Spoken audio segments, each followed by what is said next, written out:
اگلا سوال ہے، ڈاکٹر جو بلڈ ٹیسٹ کے لیے خون نکالتے ہیں کیا اس سے وضو ٹوٹ جائے گا؟ ڈرپ لگاتے ہوئے جو تھوڑا سا بلڈ نکلتا ہے کیا وہ وضو توڑ دیتا ہے؟ اس سے نہ وضو ٹوٹے گا اور نہ روزہ ٹوٹے گا۔ صحیح بخاری میں تعلیقاً موجود ہے، ابن عباس کے قول، مصنف ابن ابی شیبہ، سنن کبریٰ البیہقی میں ڈیٹیل سے موجود ہے کہ ابن عباس کہتے ہیں کہ جسم میں کوئی چیز داخل کرنے سے روزہ ٹوٹتا ہے، نکالنے سے نہیں ٹوٹتا۔ تو روزہ بھی نہیں ٹوٹے گا اگر خون کسی کا نکل آئے نکالے بلڈ ٹیسٹ کے لیے، یا ڈرپ لگائیں گے تو ظاہر ہے وہ داخل کر رہے ہیں، اس سے تو آپ کا روزہ ٹوٹ جائے گا۔ رہا وضو، تو وضو خون نکلنے سے نہیں ٹوٹتا۔ خون نکلنے سے، خون جو نکل رہا ہوتا ہے وہ خون پاک ہے، اس کو صرف پینا حرام ہے، جو قرآن حکیم میں کم از کم 4 مقامات پہ ہے کہ تمہارے لیے حرام ہوا خنزیر کا گوشت، بہتا ہوا لہو، مردار، اور وہ حلال چیز بھی جس پہ غیر اللہ کا نام لیا جائے قربان کرتے ہیں، یہ 4 چیزیں حرام کی گئی ہیں۔ بہتا ہوا لہو پینا حرام ہے، اور صرف بہتا ہوا جو ذبح کے وقت نکلتا ہے، جو ہڈیوں کے اندر، گوشت کے اندر چمٹا ہوا ہوتا ہے، جو پک جاتا ہے، وہ خون حلال ہے۔ بہتا ہوا لہو جو ہے وہ ناپاک ہے، جو ہے وہ حرام ہے پینا، لیکن ناپاک نہیں ہے، وہ پاک ہی ہے۔ پاک کا ثبوت کیا ہے؟ اصل میں جن لوگوں نے وضو توڑنے کا مسئلہ نکالا یہ امام حنیفہ کا صرف موقف ہے، باقی تینوں اماموں کا اور حدیث کے سارے اماموں کا یہ موقف ہے کہ خون سے وضو نہیں ٹوٹتا۔ امام حنیفہ نے چونکہ خون کو ناپاک سمجھ لیا تو اس کی کورالری پھر یہ نکلی کہ انہوں نے کہا کہ جتنی ناپاک چیزیں جسم سے نکلتی ہیں نا وہ وضو توڑ دیتی ہیں۔ وہ کہتے ہیں پیشاب دیکھیں ناپاک ہے، وضو توڑ دیتا ہے۔ تھوک پاک ہے، تھوک نکلنے سے وضو نہیں ٹوٹتا۔ ناک کوئی صاف کرتا ہے اسے وضو نہیں ٹوٹتا کیونکہ یہ پاک ہے۔ تو کہتے ہیں خون چونکہ ناپاک ہے، یہ کورالری انہوں نے بنائی کہ ناپاک ہونے کی وجہ سے اس کا لازمی نتیجہ ہے کہ یہ وضو توڑ دے گا۔ وہ چونکہ بنیاد ہی غلط ہے کہ وہ ناپاک ہے، یہ غلط ہے، ورنہ تو صحابہ کرام کے لیے مصیبت کھڑی ہوتی، جو بیچارے ہر وقت زخموں میں ہی رہتے تھے، جہادوں میں ہی رہتے تھے، ان کی تو مصیبت کھڑی ہوتی۔ امام بخاری نے صحیح بخاری میں باقاعدہ باب باندھا ہے کہ خون پاک ہے، اور ابو داؤد میں تو وہ حدیث بڑی مشہور ہے، شروع میں آپ کو پہلے جلد میں مل جائے گی کہ ایک صحابی کو ایک زخم کے دوران، ایک جنگ کے دوران وہ پیرے پہ معمور کیا نبی علیہ السلام نے، تو کافروں نے رات کے وقت حملہ کیا، ان کو تیر لگے، ان کا جسم سے خون نکلنا شروع ہوا، لیکن وہ نماز پڑھ رہے تھے اس حالت میں۔ انہوں نے نماز تسلی سے اپنی مکمل کی، بعد میں آئے، جسم خون و خون تھا، تو دوسرے ساتھیوں نے کہا آپ ہمیں جگا لیتے ہیں۔ تو انہوں نے کہا کہ میں نے ایک صورت شروع کر لی تھی، تو میں نے یہ برا سمجھا کہ میں اس کو مکمل کیے بغیر جو تہاڈی خون کال واجے تہاڈی نماز نہ مختصر ہو جاتی ہے، ان کو تیر لگ رہے ہیں۔ نبی علیہ السلام تک بھی یہ بات پہنچی، آپ نے نہیں فرمایا تیرا تو وضو ٹوٹ گیا تھا۔ اس حدیث سے امام ابو داؤد نے باب باندھا کہ خون نکلنے سے وضو نہیں ٹوٹتا، ورنہ تیر لگے تو کتنا بہتا ہوا خون نکلا ہے نا، خالی چھوٹا سا خون تو نہیں تھا، بہتا ہوا لہو تھا۔ یہ حدیث اس بات کا ثبوت ہے کہ خون نکلنے سے وضو نہیں ٹوٹتا۔ دوسرا یہ کہ خون پاک بھی ہے، جب خون پاک ہے تو وضو نہیں توڑے گا۔ تو یہ صرف امام حنیفہ کا موقف ہے، اور یہ ان کا موقف شاذ ہے، باقی سارے امام شافعی، امام مالک، احمد بن حنبل اور اماموں کا کوئی کمال نہیں، حدیث ہے یہ حدیث۔ اگر آپ کو میں بتاؤں اور اماموں کے اقوال نام تو وہ آپ بھی رزلٹ نکالیں گے کوئی نہیں ٹوٹتا، یہ خام خواہ ہوا بنایا ہوا ہے جی، وہ جی اب مسئلے کیسے پتہ چلیں گے جی، وہ بیوی کو ہاتھ لگانے سے ٹوٹتا ہے کہ نہیں ٹوٹتا، وہ سر بخاری مسلم میں موجود ہے۔ سیدہ عائشہ کہتی ہیں حجرہ تنگ تھا، نبی علیہ السلام نماز پڑھا کرتے تھے، اس وقت ہمارے گھروں میں چراغ نہیں ہوتے تھے، میں سامنے ہی لیٹی ہوتی تھی، جب آپ سجدے میں جانے لگتے میرے پاؤں ٹو دیتے، میں پاؤں سمیٹ لیتی، آپ سجدہ کرتے، جب قیام میں جاتے میں دوبارہ ٹانگیں سیدھی کر لیتی۔ تو امام بخاری نے باقاعدہ اس سے رزلٹ نکالا ہے کہ بیوی کو ہاتھ لگانے سے وضو نہیں ٹوٹتا، اور سامنے لیٹی ہوتی تھی سیدہ عائشہ۔ تو وہ مذاق پھر بناتے ہیں، جی ایک بندہ تھا جی، وہ جب بیوی کو ہاتھ لگایا اس وقت وہ حنفی بن گیا، بعد میں تھوڑی دیر بعد اس کو ٹھوکر لگی، خون نکلا، پھر وہ شافی بن گیا۔ تو آپ اپنے مرضی کے، سر ہم اپنے مرضی کے دین پہ نہیں چل رہے نا، مرضی کے دین پہ نہیں چل رہے، کتاب و سنت کے اوپر چل رہے ہیں۔ ادھر بھی ہم اپنے امام محمد رسول اللہ کو مانتے ہیں، ادھر بھی اپنے امام محمد رسول اللہ کو مانتے ہیں، اور آپ کے جو امام ہیں جن کو جہاں پہ غلطی لگی ہم ان کو چھوڑ دیتے ہیں۔ کیوں؟ کیونکہ نام ہے بابی، نام ہے بابی، میں ہوں مسلم، علمی کتابی، خام خواہ مذاق بنایا ہوا ہے۔ اور یہ اتنے ڈرپوک ہیں اس طرح کے مسئلوں میں کہ فضائل اعمال کے اندر عرض کرتے انجینئرنگ بھی تھوڑی بہت کرنی چاہیے۔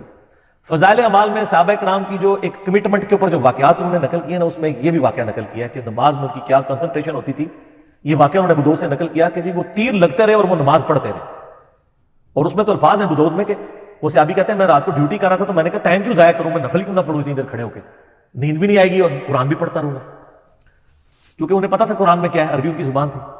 اچھا یہ انہوں نے واقعہ لکھا کہ جی وہ ابو داؤد سے واقعہ تو ٹھیک ہے، تیر لگتے رہے، نماز پڑھتے رہے، نبی علیہ السلام نے بھی بعد میں۔ اچھا اینڈ پہ انہوں نے فے ڈالی، ایک چھوٹی سی فے، فائدہ یا فساد۔ پہلے وہ فائدہ ہوتا تھا، آج کل اس سے فساد کھڑا ہو گیا کیونکہ انجینئرنگ کا دور آ گیا نا۔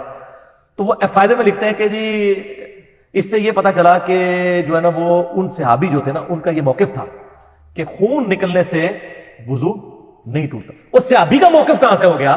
وہ تو نبی علیہ السلام تک بھی بات پہنچی ہے، وہ تو مرفوع ہو گیا، وہ نبی کا موقف ہے، صرف کہانی کرائی اپنے بزرگوں کو بچانے کے لیے، اور کہا کہ جی امام شافعی رحمہ اللہ کا بھی یہی موقف ہے کہ خون نکلنے سے وضو نہیں ٹوٹتا. ہو سکتا ہے کہ وہ صحابی بھی اسی مذہب پر ہوں. جی اتنے بڑے بڑے بلنڈر ہو جاتے ہیں. ٹھیک ہے, صحابی شافی کہاں سے ہو گیا؟ ویسے ٹھیک ہی کہتے ہیں, پتہ کیوں؟ جنہوں نے لکھا ہے کہ حضرت عیسیٰ علیہ السلام فقہ حنفی پہ عمل کریں گے, ہائے ہائے اڑتے ایسی ایسی گلا نہیں کہ تمہیں ہر بندہ پوچھے گا کہ سارے بزرگ کتنی کہانیاں پا کے گئے ہیں. سر یہ جو 2-4 کہانیاں میں نے ان کی ایکسپوز کر دی اور آپ دیکھ رہے ہیں, میں ہر ویڈیو میں کر رہا ہوں. یہ سر وہ ایٹم بم ہے جو ایک دفعہ ناگاساکی یا ہیروشیما پہ گرا نا, تو جاپان جو اس کو سپر پاور تھی نا اور جرمنی, وہ گھٹنے ٹیک گئی تھی امریکہ کے سامنے. اور ہم ہر لیکچر میں یہ ایٹم بم پھینک رہے ہیں کہ آپ کے بزرگوں کا یہ حال ہے کہ انہوں نے کہا کہ عیسیٰ علیہ السلام بھی فقہ حنفی پہ عمل کریں گے. تو جو حضرت عیسیٰ علیہ السلام کے لیے کر سکتے ہیں, اتنا بڑا رسک لے سکتے ہیں, ایک صحابی شافی ہوگا تو کیا ہوگا یار, وہ تو چھوٹا جو ہے, وہ تو نبی تو نہیں نا, صحابی ہے نا. ٹھیک ہے, اور نہیں اس کی تعویل کریں گے, وہ کہیں گے نہیں وہ اسی مذہب پر ہوں گے. اس کا مطلب یہ ہے کہ وہ مذہب سے میں مراد یہ نہیں کہ ان کے مقلد ہوں گے. آپ جتنی مرضی کہانی کریں, آپ کے الفاظ کا چناؤ ٹھیک نہیں ہے. اور پہلی بات ہے, آپ نے کہانی کروائی ہے, وہ شافی کا مذہب نہیں تھا نہ وہ صحابی کا مذہب تھا, وہ مرفوع حدیث ہے, نبی علیہ السلام کے علم میں آئی ہے, اور نبی پر واجب ہوتا ہے کہ اگر کوئی غلط کام دیکھے تو اس کو ٹوکے. یہ حدیث تقریری ہے, لیکن حدیثیں ان کو کیسے پتا ہوں؟ یہ بیچارے 7 سال فقہ حنفی پڑھتے رہتے ہیں, اینڈ پہ ایک دورہ حدیث کر دیتے ہیں. ایک دور تھا چائے کا, گزر گیا, یاد بھی نہیں کتنے سموسے کھائے تھے, کتنے کپ پیے تھے, تو گزر گیا. اب جو 7 سال چیز پڑی وہ یاد رہے گی, یا جو آخر میں چند مہینے دورہ کیا وہ یاد کیا جائے گا. 7 سال مت مار چھڑ دینے, اینڈ تے حدیثاں پڑھ کے بھی نا کوئی نہیں, کوئی فرق نہیں پڑنا. جب آپ کو ایک کو پکا کر دیں گے ایک مسلک میں, پھر آپ حدیثیں اس لیے پڑھیں گے کہ ان حدیثوں کے جواب دیں بجائے ان حدیثوں پہ عمل کرنے کے. ختم مشکات, ختم فلاں, ٹھیک ہے جی, تو یہ پھر وہ کرواتے رہتے ہیں. تو خون نکلنے سے سر وضو نہیں ٹوٹتا, بے فکر رہے. وہ کہتے ہیں وہ جلد سے باہر آ جائے. سر فقہ حنفی میں مسائل آپ بولتا ہوں کتنے پیارے پیارے لکھے ہوئے ہیں, میٹھے میٹھے. وہ کہتے ہیں جلد جو زخم کی جو اپنا حصہ ہے نا اس سے باہر آ جائے تو وضو ٹوٹ جائے گا.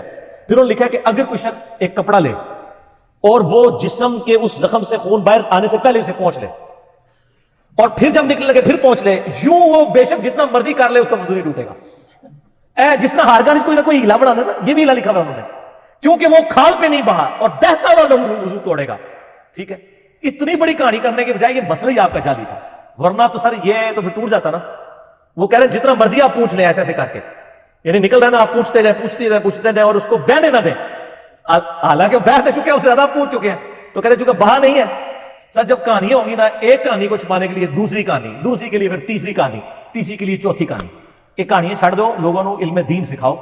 اور میں یہ جو آپ کو ایک حسب حال کی فارم میں, یہ خبرناک کی فارم میں آپ کو ایک مزاحیہ انداز میں چیزیں اس لیے کنوے کرتا ہوں کہ تھنک آؤٹ آف باکس کریں. ہماری کسی سے کوئی ذاتی دشمنی نہیں, واللہ ہم یعنی سب کے ساتھ دردی کرتے ہیں. ہم صرف یہ بتاتے ہیں کہ ایک بچہ اسمگلر کے گھر پیدا ہوا تھا, جوان ہو گیا. اب اس کو جوانی کے بعد پتہ چلا کہ میرا باپ تو ہرمن اسمگل کر کے اس نے یہ مسجد بنوائی تھی اور یہ مدرسہ بنوایا تھا, اگرچہ میرے باپ نے داڑھی بھی رکھی ہوئی ہے.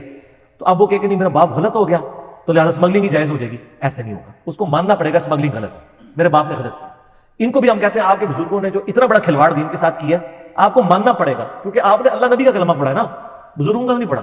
اور میں یہ جانے شروع ہونے والی ایک جملہ بولوں کہ لوگوں کو تو اپنی بری اولاد کے کرتوت بھگتنے پڑتے ہیں, لیکن یہ فرقوں کے علماء اور بزرگ ایسے ہیں کہ ان کو اپنے بزرگوں کے برے کرتوت بھگتنے پڑ رہے ہیں کہ یہ دفاع کر رہے ہیں کہ نہیں یہ ہمارے بزرگوں کا یہ مقصد نہیں تھا. یہاں تو ہوتا ہے نا کہ بچے کو غلطی کر کے آتے ہیں, ماں باپ کہتے ہیں نہیں میرا پتر انجدہ نہیں ہے, تو غلط فہمی ہوئی ہے. کہ وہ پتر دے جڑے پیواں دے اور اپنے بزرگوں کے کرتوتاں دا حال تک دفاع کرنا نہ کرو سر. اور صبح شام ایک دفعہ کہا کریں کیا نام ہے بابی, میں ہوں مسلم علمی کتابی. ٹھیک ہے جی, باقی انشاءاللہ اذان مغرب کے وقفے کے بعد, کیونکہ اذان مغرب شروع ہونے لگی. ٹھیک ہو گیا جی.